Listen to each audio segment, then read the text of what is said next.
Okay, so what we want to discuss here is a idea here called molar mass. Okay, and before we can start discussing molar mass of compounds, first we need to know what is a molar mass. Well, a molar mass is the mass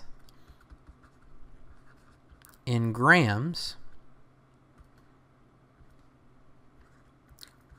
of 1 mole.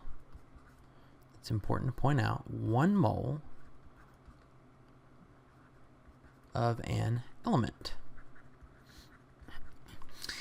So the molar mass is the mass in grams of 1 mole of an element, and the unit for molar mass is grams per mole, which of course would make sense. The mass in grams of 1 mole of an element. So we're literally saying here we have the mass per 1 mole. So these are for elements listed on our periodic table. So the molar mass for elements are these molar masses right here. Okay, so we're going to see the, for example, the molar mass of fluorine is 18.998, or the molar mass for chlorine here is 35.453, and all over the periodic table it has all of them. So for elements, these are located on the periodic table.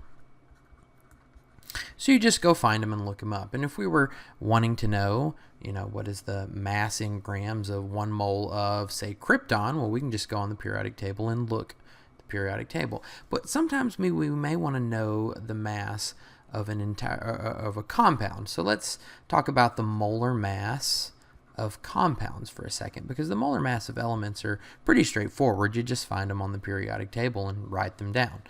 But the molar mass for compounds, let's back that up here. The molar mass for a compound is the sum of all the elements, let's make that a little bit better, that make up the compound.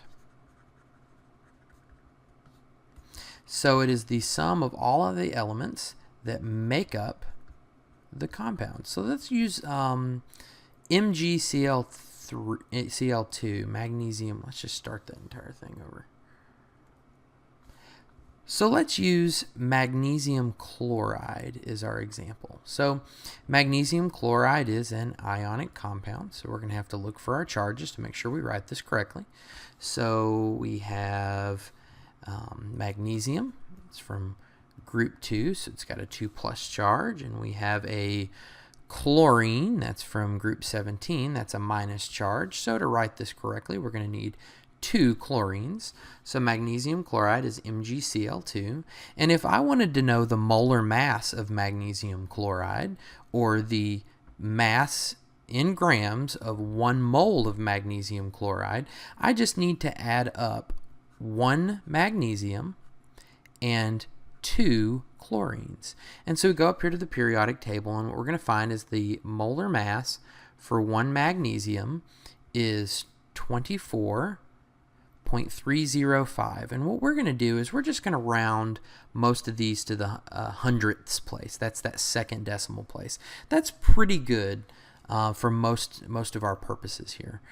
So we have 1 magnesium at 24.31 grams per mole. Now what we're going to do is we're going to add that to 2 chlorines. And so there's several ways we can do that here. We can just simply see it as adding it to 35.45 twice. But kind of a nicer way to do that is just go ahead and do the multiplication right here. So we'll say 2 times 35.45 grams per mole. So we'll bring up our calculator and we'll just order of operations here. We'll gotta turn it on first.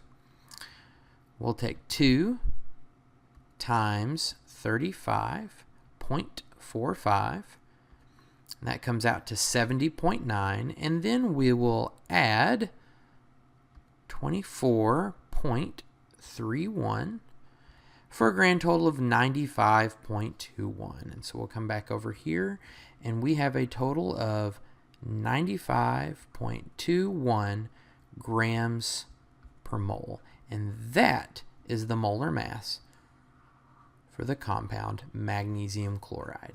It's that simple. So let's do one or two more examples just to really drive the point home here. So let's see, let's get yellow. Let's do water. Water is something we're going to be doing a lot of. So it's kind of nice to already memorize water, but we'll go ahead and figure water out. Now here we have H2O. We have 2 hydrogens and 1 oxygen.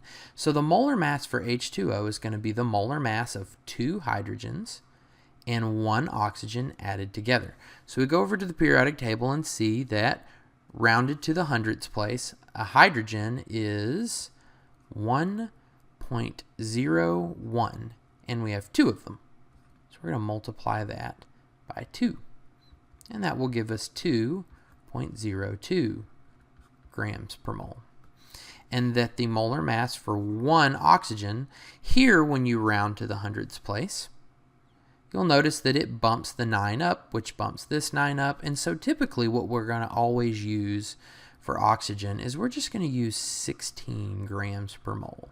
It is really close to 16. And so most of the time for our purposes, 16 is going to work great. And so to get the molar mass of this whole compound, we're just simply going to add them together.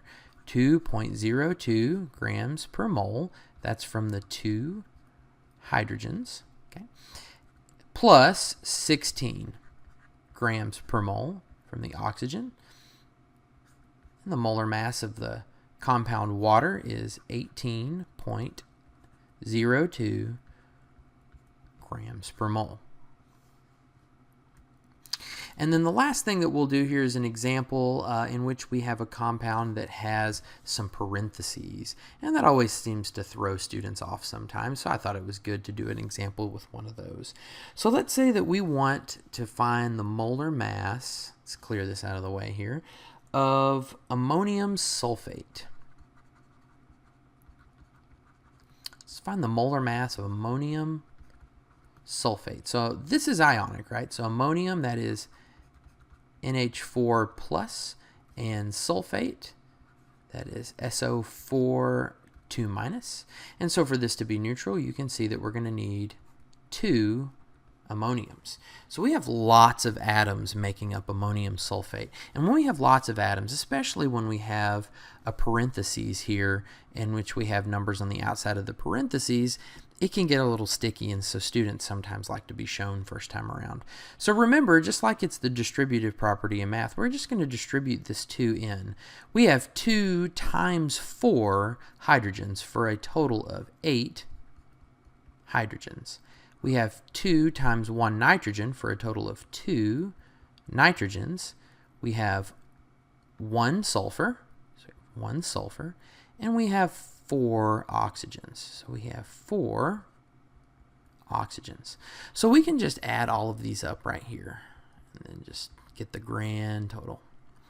So first, 8 hydrogens. Now remember, the molar mass for hydrogen rounded to the hundredths place is going to be 1.01. So we need 8 times 1, forgot my decimal, 0.01, which comes out to 8.08. And we need 2 nitrogens. So we come up here to the periodic table and we round our molar mass to the hundredths place, and that comes out to 14.01, and we have 2. So 2 times 14.01 is 28.02. And remember, these are all grams per mole. And we have 1 sulfur, so that's convenient. We just come up here and grab sulfurs and round it to the hundredths place. That's 32 point, it's really unnecessary to say times 1, but it's 32.07. So we have 32.07 grams per mole for our 1 sulfur. And we have 4 oxygens. And remember, we said oxygen was really close to 16, so we're just going to use 16 for oxygen. And so 16 times 4 is 64. So we have 4 oxygens at 16 grams per mole apiece, we come up to 64.00 grams per mole. So we have a big molar mass here, which we expected because we had lots of atoms. And so we're going to grab our calculator here because let's don't make any more mistakes than we have to. We're going to take, going to turn it on again. I'm going to take 8.08 plus 28.02 plus 32.07 plus 64. And we come up to 132.17. 132.17 grams per mole. And that is the molar mass for the compound ammonium sulfate, NH4 2SO4. And so what that means is that for every 1 mole, and remember what a mole is, it's Avogadro's number, so every time we have 6.0221 times 10 to the 23rd, let's say molecules or formula units here, molecules of this ammonium sulfate, that will be equivalent to 132.17 grams. And so what this allows us to do is connect sort of this large world of large numbers, moles and atoms and molecules, to something tangible that we can actually do in a lab setting like grams. And so what we're going to show you in the next video is how can we take grams per mole and get over here to molecules and atoms.